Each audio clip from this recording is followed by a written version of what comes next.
Good evening, it's Friday the 5th of December and here's what's making news around the world on World News Tonight. Diplomatic visit. Putin raises pertinent questions on global strategies as he meets for trade and defense talks with India's Modi. Flight fiasco. India's largest flight carrier Indigo causes mass chaos with flight disruptions stranding passengers at multiple airports. A helping hand. Social media helps move the hearts of many to provide a safe retirement for one hard-working veteran.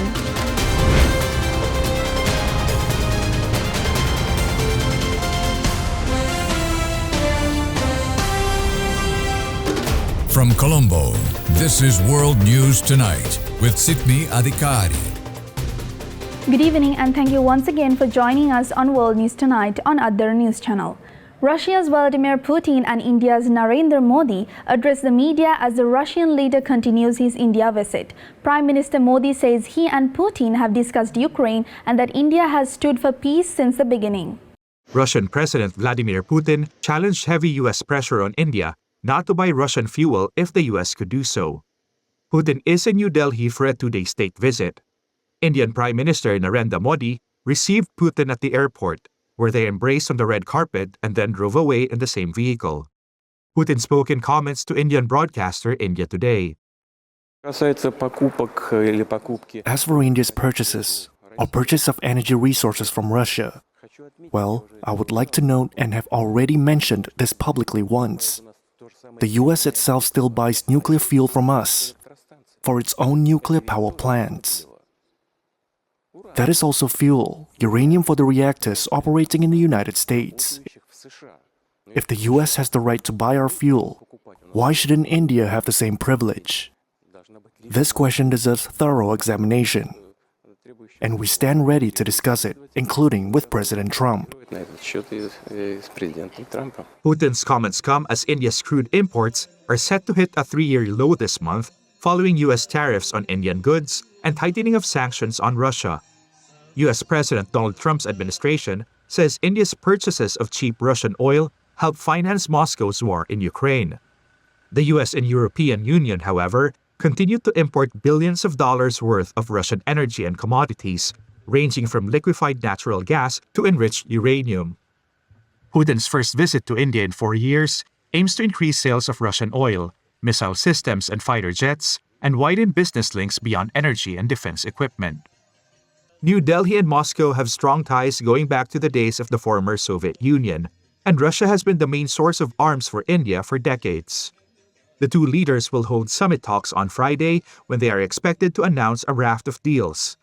India and Russia aim to raise two-way trade to $100 billion by 2030. Indigo cancelled hundreds of flights, leaving thousands of passengers stranded after failing to adjust its roster planning to meet new government regulations on pilot rest rules in India. Thousands of Indigo passengers were stranded by flight cancellations again on Thursday. A trade body said India's largest airline wasn't able to make timely roster changes and plan its schedule properly in relation to new government rules aimed at improving safety. At least 175 of the airline's flights were cancelled as of early Thursday. The new rules were announced last year and went into effect on November 1st. It wasn't immediately clear why Indigo took such a big impact this week, but the airline has said stricter flight duty time limits have been a factor in the cancellations. Rival carriers like Air India and SpiceJet haven't had to cancel flights. The new rules have raised the amount of mandatory rest per week for pilots by 48 hours, that's up 12 hours from before. Pilots are also now only allowed to make 2 nighttime landings per week, down from 6 under the old rules. Government sources said officials from Indian regulators are due to meet Indigo's senior management later Thursday. They will reportedly ask for details about what has led to the crisis and if there is a recovery plan in place. The regulator didn't immediately respond to a request for comment. As the diplomatic meeting comes to an end, French President Emmanuel Macron met Chinese President Xi Jinping in Beijing to strengthen trade and diplomatic ties, push for deeper cooperation in sectors like aerospace, nuclear energy and AI, and urge China to support the ceasefire in Ukraine. France and China have pledged deeper cooperation in the face of what both French President Emmanuel Macron and Chinese President Xi Jinping called rapid and profound changes in the world order. China and France should demonstrate their sense of responsibility, uphold the banner of multilateralism, see through the fog of uncertainty, and firmly stand on the right side of history. This global readjustment must also be reflected in our bilateral economic and trade relations. The bilateral meeting between the two leaders lasted over an hour on Thursday, after which Xi announced agreements in areas of aerospace, aeronautics, nuclear energy and artificial intelligence. Also on the talks agenda was Russia's invasion of Ukraine. Macron said he'd like Beijing, which has close ties to Moscow, to push for an immediate ceasefire. This is key for the coming winter, as civilian infrastructure, particularly energy infrastructure, is still under Russian fire today. But more broadly, it is key that we work together to achieve a just and lasting peace that respects international law. Xi, for his part, reiterated that he, too, wants to see an end to the hostilities. China supports all efforts conducive to peace and hopes that all parties will achieve a fair, lasting, binding, and mutually acceptable peace agreement through dialogue and negotiation.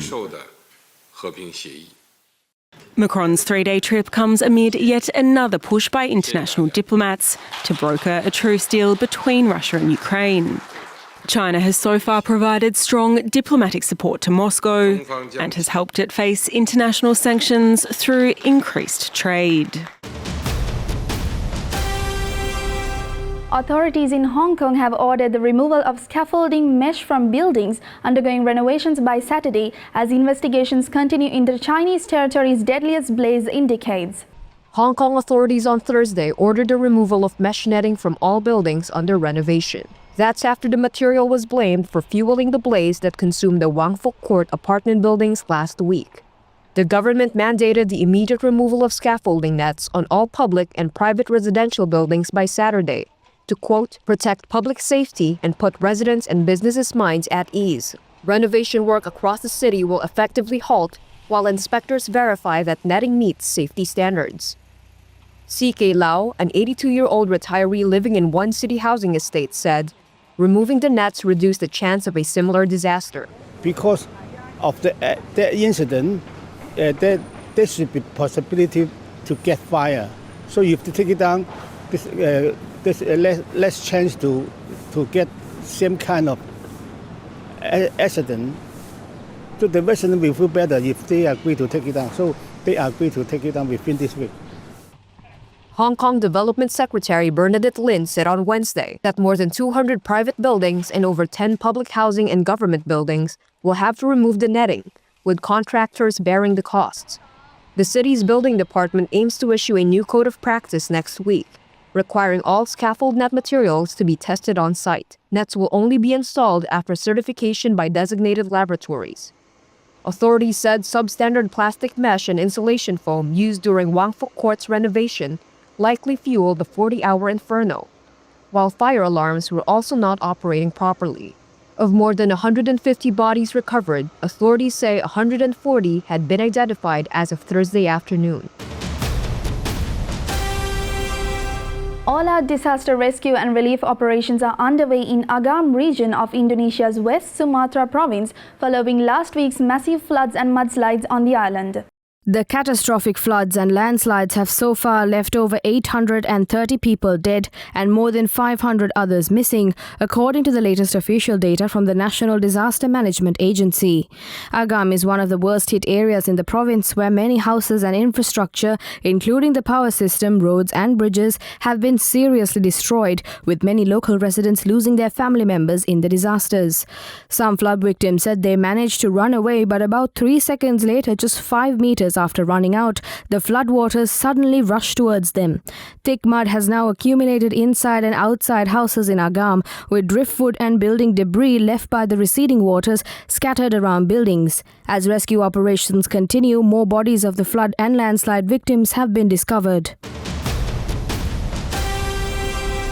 Let's go in for a short commercial break. More world news coming right after this.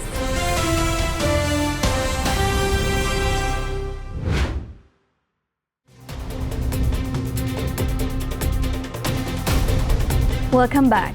The FBI arrested a 30-year-old Virginia man and charged him with planting 2 pipe bombs in Washington the night before the January 6, 2021 assault on the U.S. Capitol by Trump supporters. U.S. authorities on Thursday arrested a suspect believed to have planted pipe bombs in Washington the night before the January 6, 2021 assault on the U.S. Capitol. The arrest ends a years-long search by the FBI after the release of a surveillance video and offer of a $500,000 reward. This was the work of multiple agencies working together. U.S. Attorney General Pam Bondi. Brian Cole Jr. was arrested and charged with placing the pipe bombs at the RNC and the DNC on January 5th, 2021. He has been charged with violating 18 U.S.C. 844, which is use of an explosive device. Let me be clear, there was no new tip, there was no new witness, just good, diligent police work and prosecutorial work. The footage from January 5th, 2021 showed a person putting a bomb near a bench outside the Democratic National Committee building. The suspect placed another bomb at the Republican headquarters. Both sites are near the Capitol. FBI Deputy Director Dan Bongino. Folks, you're not going to walk into our capital city, put down 2 explosive devices, and walk off in the sunset. Not going to happen. We were going to track this person to the end of the earth. There was no way he was getting away.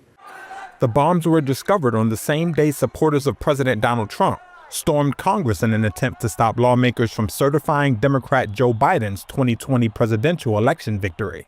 Police deactivated the bombs and neither exploded. The suspect is expected to make an initial court appearance in Washington, according to a source briefed on the matter. The U.S. Supreme Court revives a redrawn Texas electoral map designed to add more Republicans to the House of Representatives, boosting President Donald Trump's quest for his party to keep control of Congress in the 2026 midterm elections. The U.S. Supreme Court on Thursday revived a redrawn Texas electoral map designed to add more Republicans to the U.S. House of Representatives. The justices granted a request by Texas officials to lift a lower court's ruling that had blocked the use of the Trump-backed map. That electoral map could flip as many as 5 currently Democratic-held U.S. House seats to Republicans. In an opinion explaining the ruling, the Supreme Court said, quote, "The district court improperly inserted itself into an active primary campaign, causing much confusion and upsetting the delicate federal-state balance in elections." Liberal Justice Elena Kagan criticized the decision, saying it disrespected the work of the lower court. There being 18 ayes, 11 nays, House Bill 4 is finally passed. The Texas electoral map was passed by the Republican-led Texas legislature in August and signed into law by Republican Governor Greg Abbott. Texas is now more red in the United States Congress. But the lower court concluded that the map was probably racially discriminatory in violation of U.S. constitutional protections. Abbott welcomed the Supreme Court's decision, calling it a victory for Texas voters. Republicans currently hold slim majorities in both chambers of the Congress. Ceding control of either chamber in the November 2026 elections would endanger Trump's legislative agenda and open the door to Democratic-led congressional investigations targeting the president. Legal expert David Frumkin at the University of Houston Law Center says the Supreme Court ruling hands power to states. Effectively, the Supreme Court has indicated that states have free rein in situations like this, and that federal courts' efforts to apply even existing constitutional law are going to be stymied by the Supreme Court. Spain has increased the number of law enforcement agents working on controlling the spread of African swine fever outbreak and curbing its wild boar population to around 1,000. Spain has stepped up its fight against an outbreak of African swine fever. On Thursday, an agriculture official said about 1,000 Spanish law enforcement agents and specialists had been mobilized to control the spread of the disease and cut the number of wild boars. This is Spain's first outbreak of African swine fever since 1994. The virus was found in 2 wild boars in the Coiserola mountain range outside Barcelona. Since then, 7 more in the same area have died from the disease. This is threatening pork exports from Spain, the European Union's biggest pork producer. Britain said on Wednesday it would allow pork imports from parts of Spain unaffected by African swine fever. That reversed the blanket ban imposed the previous week after Spain reported its first cases of the disease. The move aligns Britain with the European Union's regionalization approach, which restricts trade only from outbreak zones. Meanwhile, Spain resumed shipments to China from unaffected regions earlier this week, after Beijing narrowed its restrictions to Catalonia. Here is Catalonia's agriculture chief, Oscar Rodrigue. The great news is that the European Commission has established this criteria of continue allowing pork exports from unaffected regions, which is the one other countries like United Kingdom have also followed. Regarding China, I think it's a different issue, as there have been negotiations of this protocol since months and years ago of precisely doing a regional banning and not to ban the entire country. Rodrigue told reporters that K9 teams from Andorra and Madrid had joined the operation working around the closed-off region in Cerdanyola del Valles. Israel was cleared to enter the 2026 Eurovision Song Contest by the organizer, prompting Spain, the Netherlands, Ireland and Slovenia to withdraw over the Gaza war and plunging the competition into one of the biggest rows in its history. Israel was cleared to take part in the Eurovision Song Contest on Thursday by organizers the European Broadcasting Union.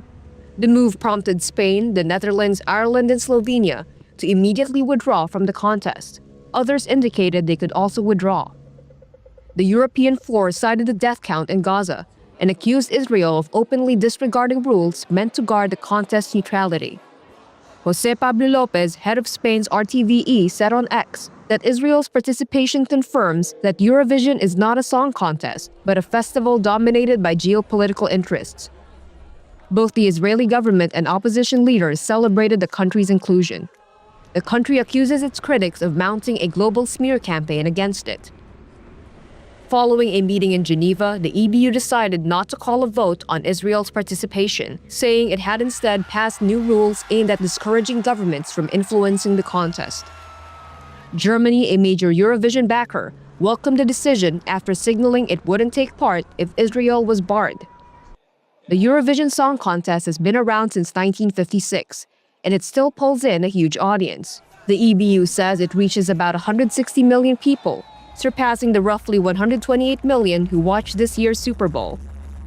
Israel's participation has long divided opinion in the competition, which has a history of entanglement in national rivalries, international issues, and political voting. A high-level Vatican commission voted 7-1 against allowing Catholic women to serve as deacons, maintaining all male clergy, according to a report given to Pope Leo that said research excludes the possibility for now. A high-level Vatican commission has voted against allowing women to serve as deacons in the Catholic Church.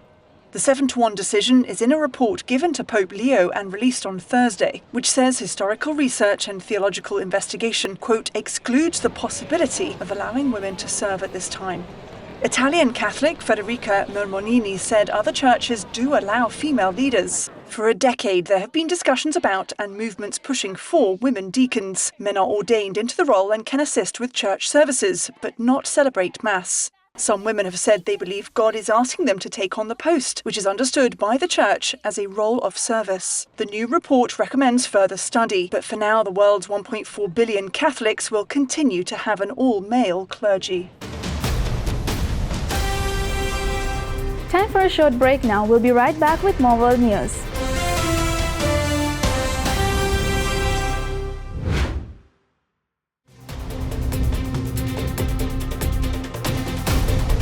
Welcome back. 88-year-old Army veteran Ed Bambas went viral on social media this week after an influencer shared a video of Bambas opening up about his work in a grocery store to make ends meet. The story allowed the online community to rally in order to fund the veterans' retirement funds. Just seeing if I could have help scanning this. Thank you. What was your name? Ed. 88-year-old Ed Bambas clocks into his grocery store job 5 days a week. I'm 88. And still working? Yes, I have to. The Army veteran worked for General Motors, but says his pension was wiped out when the company went bankrupt back in 2012. The thing that hurt me the most was my wife was real sick. And when they took the pension, they also took the health care coverage. I sold the house, and we made it through. My wife died 7 years ago. Since then, I've been trying to reestablish myself. His story catching the attention of Australian influencer Sam Wiedenhofer. Like to share your story and try and, get people to help you retire. Oh, thank you. This moment going viral. More than 8 million people have viewed the video on TikTok alone. Users commenting saying things like, "He's our grandpa now. We must do better for our veterans." And "Let's retire this sweet man." In the video, Sam gives Ed a $400 tip. It goes a long way to help me. But what Ed doesn't know is that the internet has stepped up in a big way, raising more than $1.5 million for this veteran. Ed's son Mike working on a plan to surprise him with the life-changing money. The kindness of thousands of strangers coming together, rallying to help one man retire.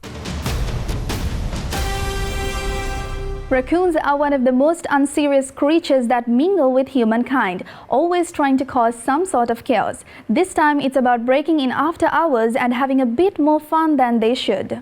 Right on that shelf, a now infamous raccoon taking one of the first tumbles of what would be a wild night. Video obtained shows the critter inside a Virginia liquor store.